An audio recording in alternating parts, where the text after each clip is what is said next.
আসসালামু আলাইকুম ভিউয়ার্স, কেমন আছেন সবাই? আজকে ছোট্ট একটা টপিক নিয়ে আলোচনা করব। সেটা হচ্ছে ওবিএস স্টুডিও নিয়ে যখন আমরা কোনো স্ক্রিন ক্যাপচার করতে যাই, তখন সেখানে একটা ব্ল্যাক স্ক্রিন আসে। মানে আমাদের যে স্ক্রিন, সেই স্ক্রিনটা আসে না। তো এই যে ব্ল্যাক স্ক্রিন, এই ব্ল্যাক স্ক্রিনটা কীভাবে ফিক্সড করবেন, সেটা নিয়ে আমি আজকে কথা বলবো। তো চলুন কথা না বলে শুরু করা যাক। ভিডিওটি শেষ পর্যন্ত দেখতে থাকুন।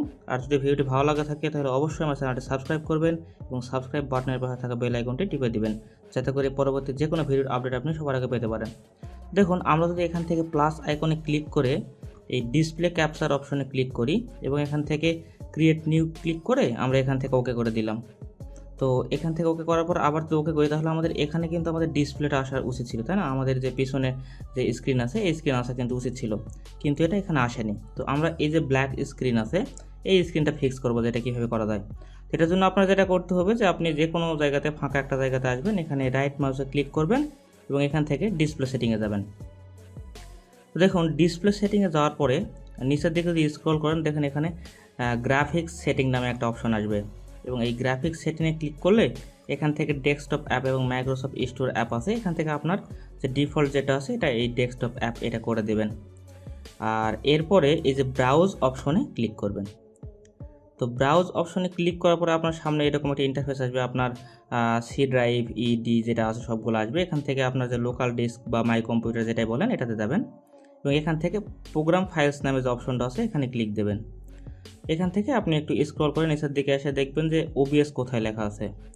দেখুন যে এই যে ওবিএস স্টুডিও, এখানে আবার ডাবল ক্লিক করলেন। এখান থেকে বিন এবং বিন থেকে দেখুন আমি 64 বিট ইউজ করতেছি, তো আমার এখানে 64 বিট দেখাচ্ছে। আপনার 32 হইলে 32 বিট দেখাবে। এখানে ক্লিক করার পরে ভিতরে দেখবেন যে ওবিএস, এই যে আপনার যে 64 বিট ইএক্সি লেখা আছে এটাতে ক্লিক করবেন এবং ক্লিক করার পরে এখানে অ্যাড করে দিবেন। ঠিক আছে? তো দেখুন এখানে অ্যাড করে দেওয়ার পর কিন্তু আপনার এই অ্যাপসটি এখানে চলে আসলো। তো এখান থেকে আরেকটা কাজ করতে হবে, সেটা হচ্ছে এই অপশনে যাবেন, এখান থেকে এই পাওয়ার সেভিং এই অপশনটা অন করে দিবেন, দিয়ে সেভ করে দিলেন। ওকে, তাহলে আপনার কিন্তু কাজ মোটামুটি শেষ। এখানে আমরা এটা ক্রস করে দিলাম, ওবিএসও আমরা ক্রস করে দিলাম। নতুন করে আমরা আবার ওবিএস ওপেন করি, দেখি আমাদের প্রবলেমটা ফিক্স হয়েছে কিনা।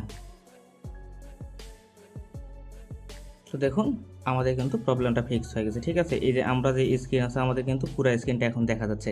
আমরা চাইলে এখন এটা স্ক্রিন রেকর্ড করতে পারবো, তারপরে আমাদের যে লাইভ স্ট্রিমিং আছে লাইভ স্ট্রিমিং করতে পারবো, আমাদের যা ইচ্ছা আমরা তাই করতে পারবো, স্ক্রিন রেকর্ডিং থেকে যাবতীয় সব কিছু।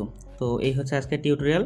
যদি এই ছোট্ট টিউটোরিয়ালটি ভালো লেগে থাকে এবং আপনার উপকার হয়, তাহলে অবশ্যই ভিডিওটি লাইক করবেন, কমেন্ট করবেন। আপনার যদি কোনো সাজেশন থাকে সেটা আপনি কমেন্ট বক্সে লিখবেন এবং ভিডিওটি আপনাদের বন্ধুদের মধ্যে শেয়ার করবেন, যাতে করে তারা ওই বিষয়টি এর হেল্প নিতে পারে। দেখা হচ্ছে পরবর্তী নতুন কোনো বিষয় নিয়ে। ততদিন পর্যন্ত ভালো থাকুন, সুস্থ থাকুন। আল্লাহ হাফেজ।